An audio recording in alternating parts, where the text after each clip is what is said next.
사랑하는 성도 여러분, 세상에는 되돌릴 수 없는 것이 세 가지가 있다고 합니다. 첫 번째로는 활시를 떠난 화살을 되돌이킬 수 없다고 합니다. 또 두 번째는 이미 흘러가 버린 기회라는 시간입니다.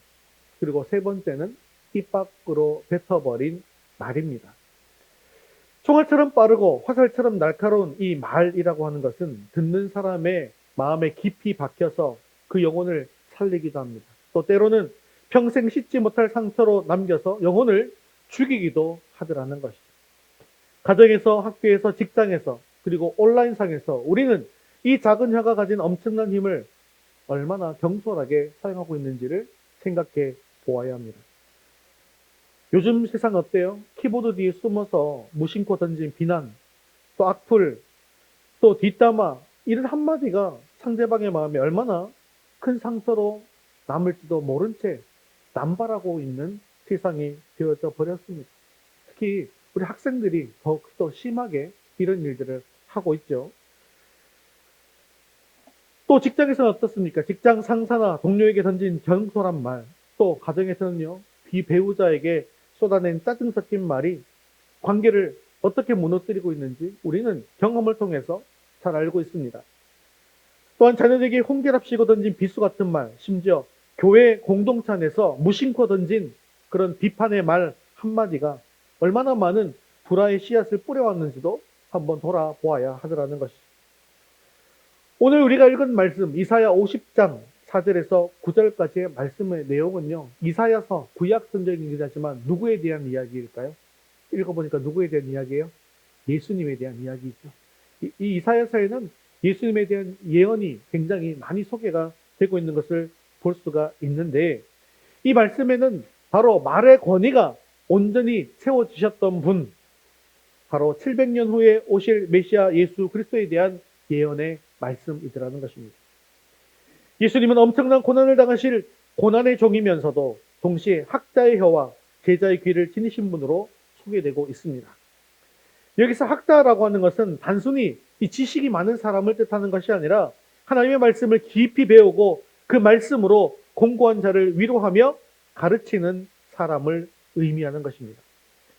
학자들의 혀를 지니신 예수님은 세상의 서기관들과는 달리 하나님의 권위, 신적인 권위를 가진 말씀을 선포하셨고, 제자들은 그들의 귀로 매일 아침 하나님께로부터 끊임없이 깨우침을 받게 되었다는 것이죠. 그러므로 이 땅에서 예수 그리스도의 길을 따르는 제자된 우리 성도들 역시 영혼을 살리는 학자의 혀를 구하기 전에 먼저 하나님의 음성을 듣는 제자의 귀를 가져야 한다는 것입니다. 오늘 우리는 이사야 50장 4절에서 9절 말씀을 통해서 참된 제자의 삶의 자세를 이 세 가지로 나누어서 묵상하고 또 우리의 혀와 귀를 변화시키는 은혜를 나누고자 합니다. 사랑하는 성도 여러분, 오늘 말씀을 통해서 이 혼탁한 세상에서 우리의 삶을 통해 하나님의 말씀이 선포되고 영원히 구원을 얻으며 또 고난을 이길 수 있는 참된 행복을 누리는 저와 여러분 되시기를 주님의 이름으로 축원합니다.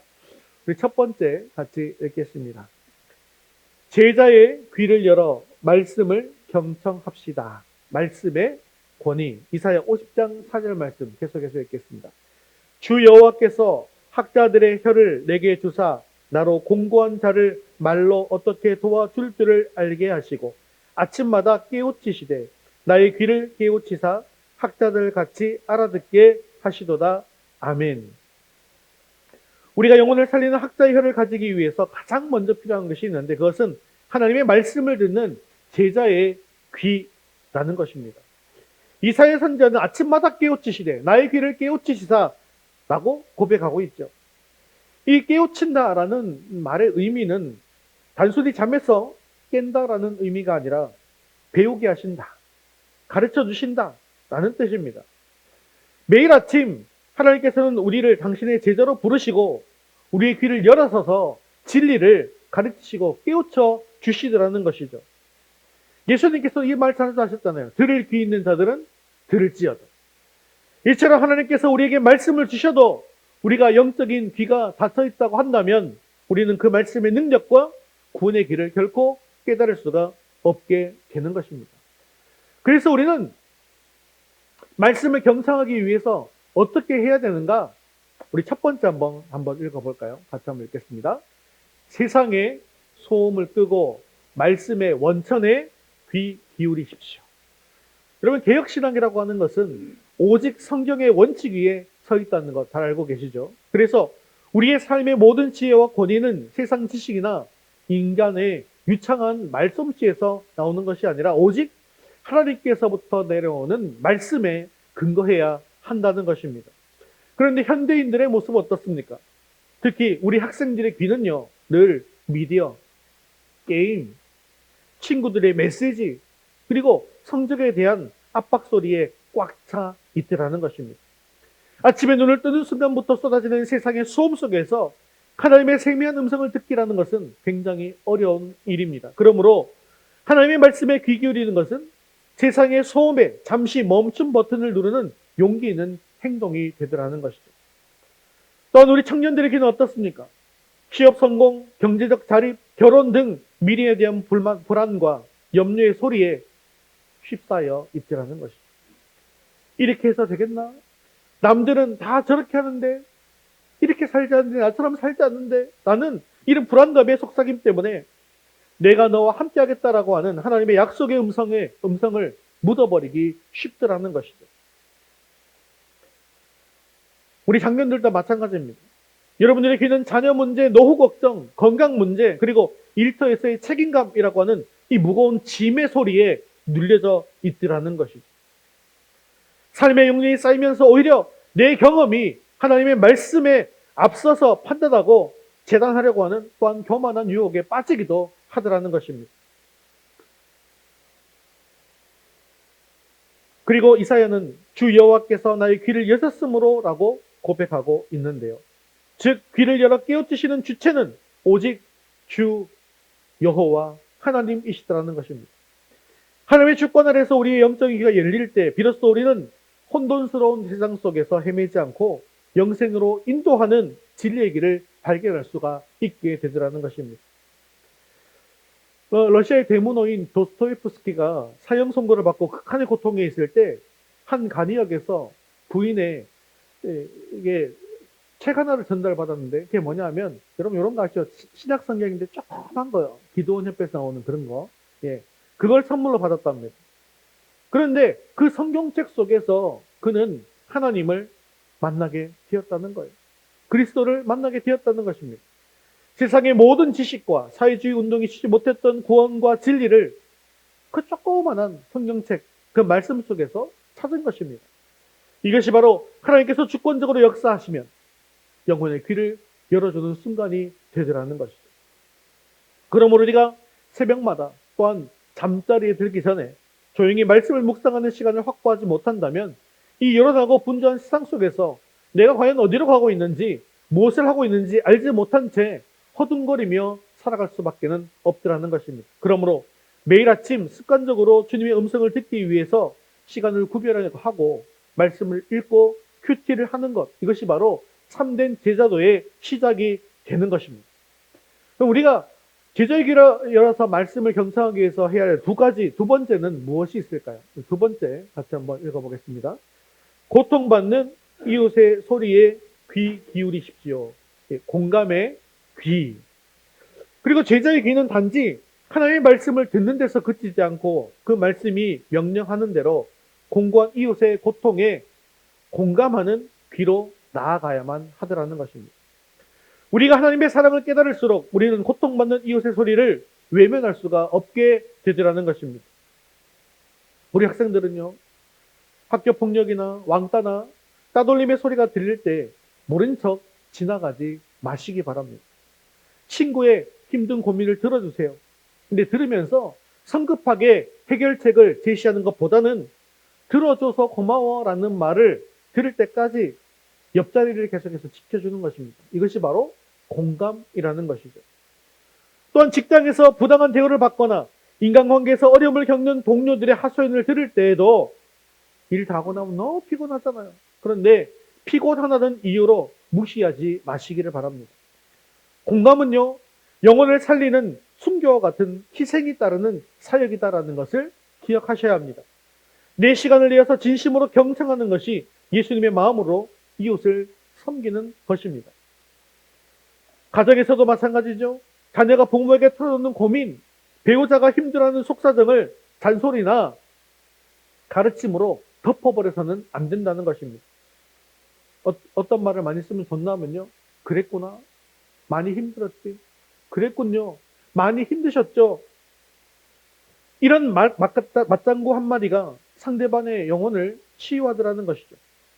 우리의 귀가 열리지 않고 혀가 먼저 나가서 섣불리 충고하면 상대방은 그 대화의 문을 닫아 버리더라는 것입니다. 그렇기 때문에 정답 물론 알고 있죠. 비판도 할 수 있습니다. 하지만 정답이나 비판을 하기보다는 끝까지 들어주는 지혜가 필요하더라는 것입니다. 김진호 목사님이 청계천 빈민 선교를 하실 때 한 어르신이 찾아와서 자신의 파란만장한 인생을 와서 이야기를 하더랍니다. 그런데 그 이야기하는 시간이 보통 시간이 아니라 5시간 20분 정도를 하더래요. 처음에는 너무나도 지겹고 고통스러웠답니다. 근데 목사님께서는 오죽 답답했으면 나한테 와서 이러실 거라는 마음으로 혀를 깨물면서 참으면서 그 이야기를 다 들었다고 합니다. 그런데 이 어른이 나중에 하는 말이 뭐냐 하면 평생 내 얘기를 이렇게 끊지 않고 끝까지 들어준 것은 목사님이 처음이었다라고 감동받아서 가족과 함께 교회에 나오게 되었고 예수님을 만나게 되었다라는 그런 간증을 한 적이 있습니다. 이처럼 잘 들어준다라고 하는 것은 예의를 넘어서 상대방의 영혼을 살리는 순교와 같은 희생이 따르는 사역이더라는 것이죠. 그리고 우리의 영적인 귀가 열려야만 우리는 비로소 다른 사람들의 고충과 아픔을 들을 수 있는 인간적인 공감의 귀도 가지게 되더라는 것입니다. 제자의 귀를 가진 사람은 남의 말을 따르지 않고 성급하게 진단 내리지도 않고 그랬구나, 많이 속상했지 라고 맞장구를 줄 줄 아는 공감의 지혜를 가지게 된다는 것이죠. 그러므로 하나님의 말씀을 먼저 듣고 그 말씀에 전적으로 순종함으로 우리의 귀가 영혼의 아픔에 활짝 열리게 되어지기를 바랍니다.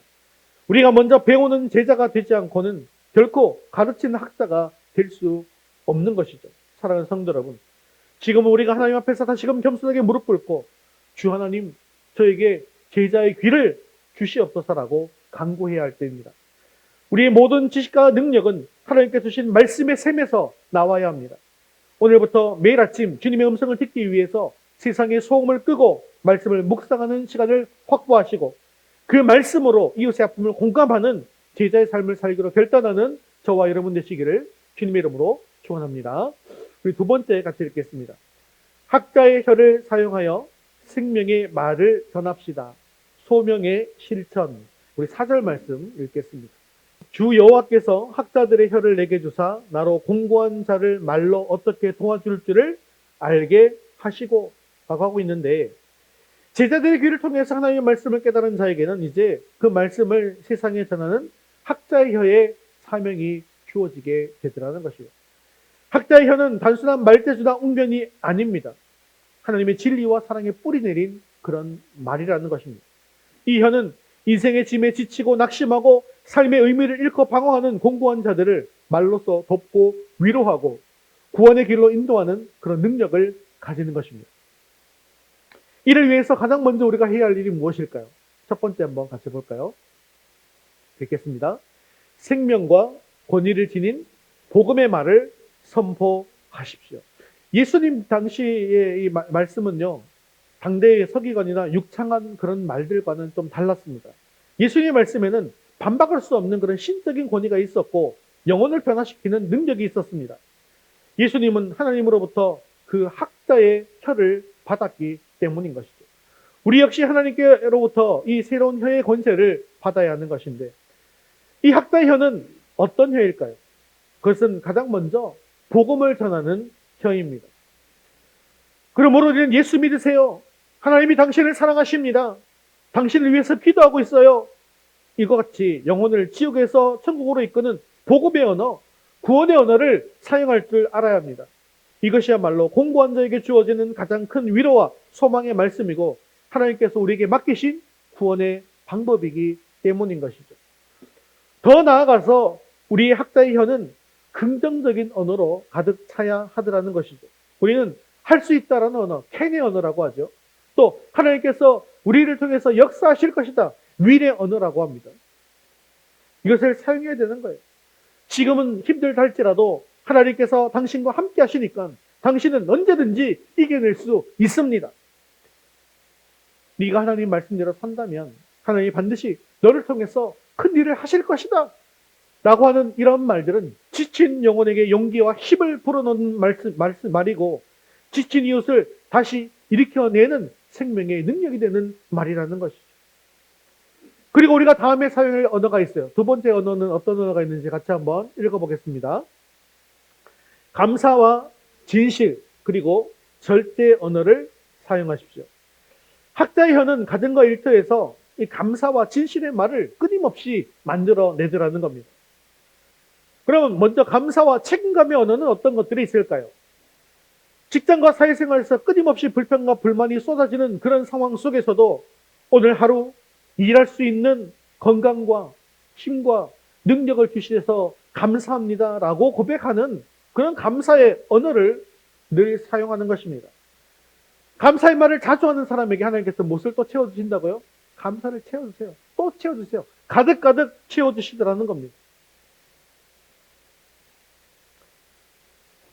감사의 말을 하는 자에게 더욱더 작은 거 하나라도 감사의 조건이 차고 넘치게 되더라는 겁니다. 그리고 직장 상사나 동료들에게 책임을 전가하는 말이 아니라 내가 하겠습니다라고 하는 책임감 있는 언어를 사용하셔야 한다는 겁니다.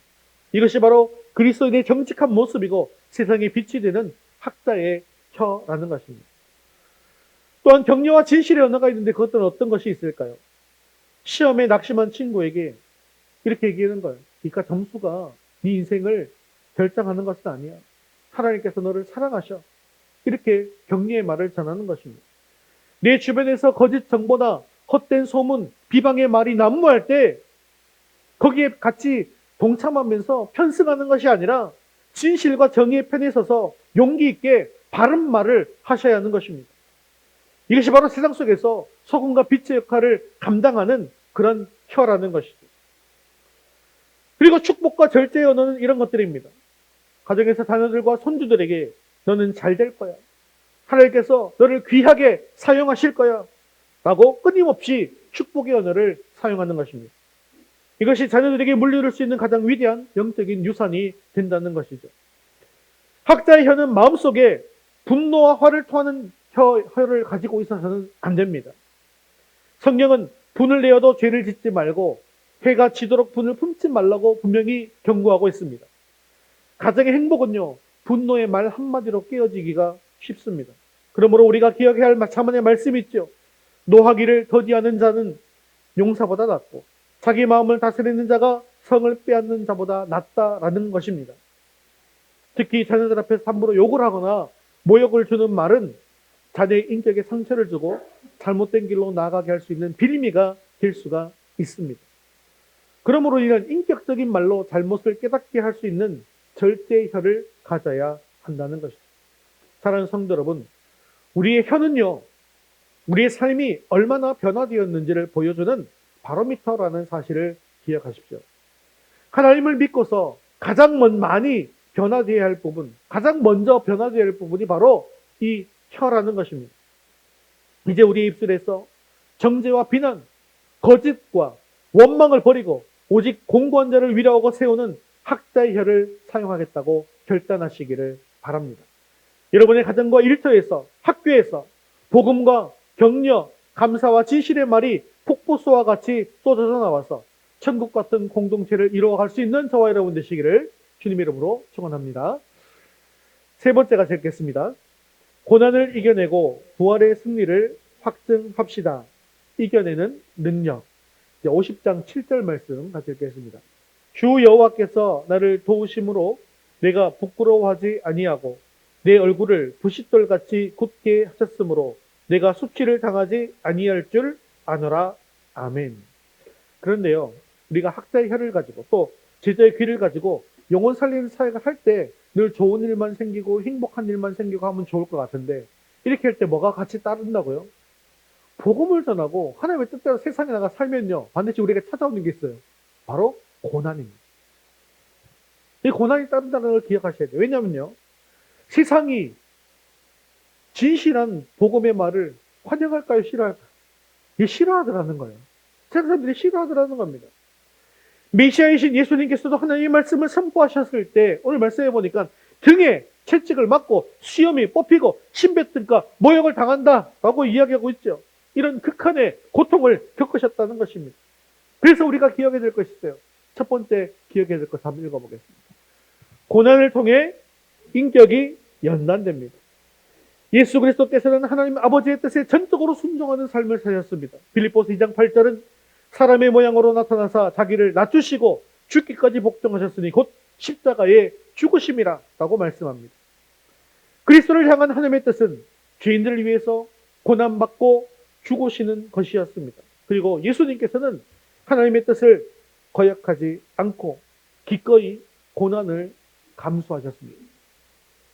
우리 성도들 역시 그리스도의 제자로서 이 그리스도의 순종의 모범을 따라야 합니다. 때로는 우리가 당하는 고난이 우리를 영적인 잠에서 깨우려고 하는 하나님의 은혜의 수단일 수도 있습니다.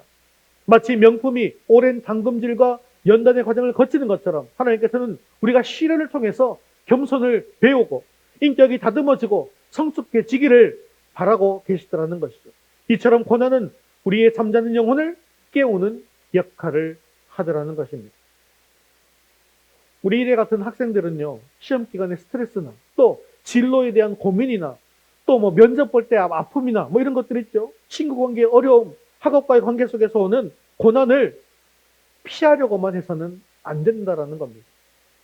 복음 때문에 친구들에게 놀림을 받거나 진리를 말하다가 진실을 말하다가 따돌림을 당할 그때에 그리스도께서 하신 것처럼 내 얼굴을 부싯돌과 같이 하는 굳게 하는 용기를 가져야 한다는 겁니다.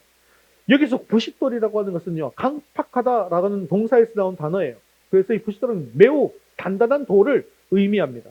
그러므로 예수님께서 얼굴을 부싯돌같이 굳게 하셨다라는 것은 낯이 매우 두꺼워진 것을 의미하는데요. 이 낯이 두꺼워진 이유는 어디에 있는가? 그것은 주 여호와께서 나를 도우시리라고 하는 아버지의 도우심에 확신이 있었기 때문입니다.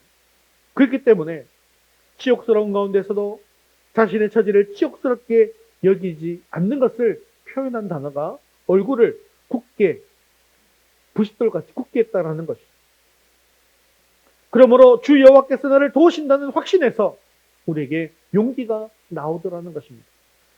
또한 청년들은 취업 실패, 직장 내 부당함, 어려운 환경, 가정 환경 등 현실적인 고난 속에서 절망하거나 포기하지 마시기 바랍니다.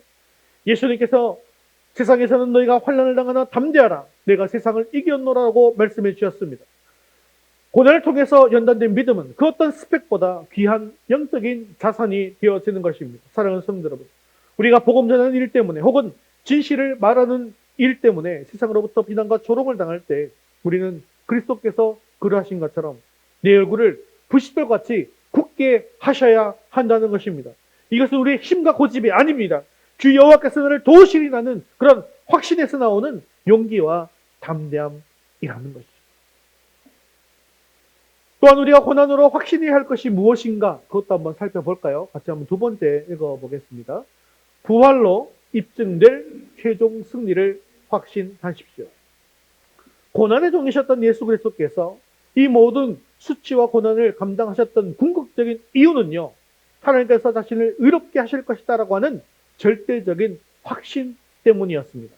그리고 실제로 하나님께서는 그리스도를 죽은 자 가운데서 부활시키심으로 그분의 의로움을 만천하에 입증시켜 주셨습니다. 왜 그렇습니까? 죽음은 무엇의 결과라고요? 죄의 결과입니다. 하지만 그리스도께서는 죄가 없으신 분이기 때문에 사망에 매여 있을 수가 없는 것이죠. 그렇기 때문에 예수님의 부활이라고 하는 것은 그리스도의 의로움에 대한 하나님의 최종적인 판결이라는 것입니다. 그리고 우리가 예수 그리스도 안에 있는 한 우리 성도들 역시 하나님께 의인으로서 인정받는다라고 하는 사실도 불변의 진리인 것이죠. 또한 하나님은 우리의 의인된 사실을 세상 마지막 날에 무엇을 통해서 입증시켜 줄까요? 예수님께서 부활하신 것처럼 우리도 무엇을 한다고요? 우리도 부활한다고요. 우리가 부활한다는 얘기는 결국 죄인이라는 얘기예요? 의인이라는 얘기예요? 의인이라는 거예요. 그 의라는 사실을요, 부활로 확증시켜 주실 거라는 거예요. 우리가 비록 이 땅에서 복음 때문에 수치를 당하고 손해를 본다 할지라도 나중에 우리의 대적들이 옷처럼 휘어지고 조미 먹게 휘어질 때 우리는 영광스러운 부활에 참여하면서 영원한 승리자가 될 것입니다. 그러므로 우리가 고난 중에도 담대할 수 있는 것은 우리의 의가 이미 그리스도의 부활로 인해서 보증이 된 것이고 우리 역시 그 영광에 참여할 것이라는 절대적인 소망이 있기 때문인 것이죠. 사랑하는 성도 여러분, 학자의 혀와 제자의 귀를 가진 제자라고 한다면 고난의 길을 피하지 않고 기꺼이 감수해야 합니다. 그리스도께서 우리를 살리기 위해서 가장 수치스러운 고난을 당하신 것처럼 우리들도 다른 영혼을 살리기 위해서 세상의 조롱과 수치를 감내할 수 있어야 합니다. 우리의 모든 삶을 통해서 그리스도의 순종을 본받고 장차 부활로 입증될 영광스러운 상급을 바라보시면서 좌절하지 않고 끝까지 이 길을 걸어가면서 또 승리를 결단하는 저와 여러분 되시기를 주님의 이름으로 축원합니다. 자, 오늘 우리는 이사야 말씀을 통해서 참된 제자도의 길이 무엇인지에 대해서 보았습니다. 그것은 하나님의 주권적인 말씀을 듣는 제자의 귀를 활짝 열고 그 말씀을 통해서 공고한 영혼을 위라고 살리는 학자의 혀를 사용하여서 또 이 사명을 위해서 기꺼이 고난을 감수하는 순종의 삶을 살아가는 것입니다. 토마스 에디슨은 67세의 나이에 연구소가 완전히 다 불타버리는 절망적인 그런 상황 속에서도 우리의 모든 잘못된 것은 다 불타버렸다. 새롭게 시작할 수 있게 되었으니 하나님께 감사드린다. 라고 고백하면서 재기의 발판을 마련했다고 합니다. 이런 위대한 말이 위대한 인물을 만든 것이죠. 우리 역시 마찬가지입니다. 우리의 삶이 아무리 험악하고 어려움과 고통 속에 있다 할지라도 우리를 지키시고 인도하시는 하나님의 주권적인 은혜를 생각하면 모든 것이 감사할 뿐이라는 것이죠. 그러므로 예수 그리스도의 부활로 이미 최종적인 승리가 확증된 우리는 고난 중에도 기쁨과 즐거움을 잃지 않을 수가 있더라는 것입니다. 이제 우리의 삶을 되돌아봅시다. 우리는 과연 주님의 음성에 귀를 기울이는 제자의 귀를 가진 자였습니까? 아니면 세상의 소리에만 반응하는 닫혀버린 귀를 가진 사람이었습니까? 우리의 혀는 생명의 말을 전하는 학자의 혀였습니까? 아니면 남을 헐뜯고 비방하는 파괴적인 혀였습니까? 이 시간 우리의 혀와 귀를 다시금 하나님께 맡겨드리기로 결단하실 수 있기를 바랍니다. 같이 한번 이 세 가지의 결단을 큰 소리로 읽겠습니다. 매일 아침 주님의 말씀을 듣겠습니다. 가정과 이웃에게 생명과 복음의 말을 선포하겠습니다. 그리스도의 길을 따라 고난을 감수함으로써 부활의 영광을 누릴 참된 제자가 되겠습니다. 자, 지금 이 결단은요, 여러분들 보시기에 원론적 변화 같아요? 아니면 구체적 변화 같아요? 이거 원론적 변화 같아요? 구체적 변화 같아요? 좀 크게 얘기해 보세요. 이거 구체적 같아요? 여기에 어떤 건 있고 어떤 건 없잖아요. 구체적 변화가 되려면 언제 어디서 누구에게 무엇을 어떻게 한다가 있어야 되잖아요. 있어요, 없어요? 구체적인 게. 없잖아요. 매일 아침 몇 시에 말씀을 어떤 말씀, 어떤 방법으로 없잖아요, 지금 이게. 그죠? 그래서 제가 설교 때 말씀드리는 건 여러분들에게 구체적 변화로 적용시켜 드릴 수가 없습니다. 할 수가 없죠. 그 대신 여러분들이 오늘 이 본문 말씀을 가지고 한 줄 동안 뭐 하셨죠? 큐티하셨잖아요. 큐티하시면서 여러분들의 구체적 변화들을 한번 적어보시고, 그리고 제가 설교할 때 제가 아마 주보에는 지난주부터 이 결단과 헌신문을 올리고 있어요. 그죠? 조금씩은 제가 바꾸고 있는데 그게 이제 이런 부분들입니다. 그래서 원론적 변화는 또 제가 설교를 통해서 이렇게 여러분들에게 선포할 수 있도록 하겠습니다. 그러면 구체적인 변화는 여러분들이 만드셔서 이렇게 삶으로 헌신해 주시면 되겠습니다. 자, 사랑하는 성도 여러분, 우리의 심령을 깨우치시고 학자의 혀를 주시는 주 여호와께 감사하시면서 이제부터 우리의 말과 행동을 통해 하나님 나라의 복음과 위로를 세상에 전파하는 사명을 완수하겠다고 다짐하시기를 바랍니다. 우리 삶을 통해서 구원의 길이 열리고 우리 영혼이 새로워지는 놀라운 역사가 일어나기를 간절히 소망합니다. 주님 다시 오시는 그날까지 부활의 소망으로 이 땅의 고난을 이기시고 승리하는 저와 여러분 되시기를 주님의 이름으로 축원합니다.